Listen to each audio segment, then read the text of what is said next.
ಎಲ್ಲರಿಗೂ ನಮಸ್ಕಾರ ವೀಕ್ಷಕರೇ. ಭಾರತ ಸರ್ಕಾರ ಈಗ ಆಧಾರ್ ಕಾರ್ಡ್ಗಳಿಗೆ ಸಂಬಂಧಪಟ್ಟಂತೆ ನವೆಂಬರ್ 1ನೇ ತಾರೀಕಿನಿಂದ ಹೊಸ ನಿಯಮವನ್ನು ಜಾರಿಗೆ ತಂದಿದೆ. ಯಾರು ಹಳೆಯ ಆಧಾರ್ ಕಾರ್ಡನ್ನು ಹೊಂದಿದ್ದಾರೋ ಅವರು ನವೆಂಬರ್ 1ನೇ ತಾರೀಕಿನಿಂದ ಹೊಸ ಸೇವೆಯನ್ನು ಪಡೆದುಕೊಳ್ಳುತ್ತಾರೆ.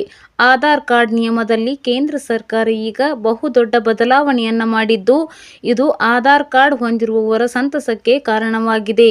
ಹಾಗಾದರೆ ಆಧಾರ್ ಕಾರ್ಡ್ಗಳಿಗೆ ಸಂಬಂಧಪಟ್ಟಂತೆ ನವೆಂಬರ್ 1ನೇ ತಾರೀಕಿನಿಂದ ಜಾರಿಗೆ ಬರುತ್ತಿರುವ ಹೊಸ ನಿಯಮ ಯಾವುದು ಅನ್ನೋದ್ರ ಬಗ್ಗೆ ಸಂಪೂರ್ಣ ಮಾಹಿತಿಯನ್ನು ಈ ವಿಡಿಯೋದಲ್ಲಿ ನಾವು ನಿಮಗೆ ತಿಳಿಸಿಕೊಡ್ತೀವಿ. ವಿಡಿಯೋ ತುಂಬ ಇಂಪಾರ್ಟೆಂಟಿವ್ ಆಗಿದೆ, ಎಲ್ಲೂ ಸ್ಕಿಪ್ ಮಾಡದೆ ನೋಡಿ. ಹಾಗೂ ಈ ಮಾಹಿತಿಯನ್ನು ಆಧಾರ್ ಕಾರ್ಡ್ ಹೊಂದಿರುವ ಪ್ರತಿಯೊಬ್ಬರಿಗೂ ಶೇರ್ ಮಾಡಿ ಸ್ನೇಹಿತರೆ. ಆಧಾರ್ ಕಾರ್ಡ್ ಹೊಂದಿರುವವರು ಇನ್ನು ಮುಂದೆ ಯಾವುದೇ ಕಚೇರಿಗೆ ಅಲೆದಾಡುವ ಅಗತ್ಯವಿಲ್ಲ.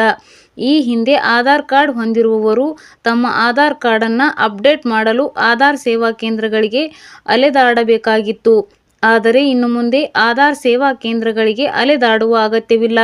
ನವೆಂಬರ್ 1ನೇ ತಾರೀಕಿನಿಂದ ಆನ್ಲೈನ್ ಮೂಲಕವೇ ಹೆಸರು, ವಿಳಾಸ, ಜನ್ಮ ದಿನಾಂಕ ಮತ್ತು ಮೊಬೈಲ್ ಸಂಖ್ಯೆಯನ್ನು ಸುಲಭವಾಗಿ ಅಪ್ಡೇಟ್ ಮಾಡಬಹುದು. ಇದೇ ನವೆಂಬರ್ 1ನೇ ತಾರೀಕಿನಿಂದ ಆನ್ಲೈನ್ ಮೂಲಕ ಬಹಳ ಸುಲಭವಾಗಿ ಹೆಸರು, ಜನ್ಮ ದಿನಾಂಕ, ವಿಳಾಸ ಮತ್ತು ಮೊಬೈಲ್ ಸಂಖ್ಯೆಯನ್ನು ಅಪ್ಡೇಟ್ ಮಾಡಬಹುದು. ಅದೇ ರೀತಿಯಲ್ಲಿ ಡಿಸೆಂಬರ್ 31 ಆಧಾರ್ ಕಾರ್ಡ್ ಮತ್ತು ಪ್ಯಾನ್ ಕಾರ್ಡ್ ಲಿಂಕ್ ಮಾಡಲು ಕೊನೆಯ ದಿನಾಂಕವಾಗಿದೆ.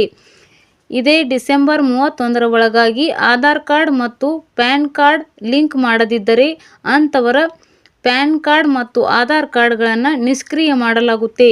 ಅದೇ ರೀತಿಯಲ್ಲಿ ಅವರ ಬ್ಯಾಂಕ್ ಖಾತೆಯನ್ನು ಕೂಡ ನಿಷ್ಕ್ರಿಯ ಮಾಡಲಾಗುತ್ತೆ.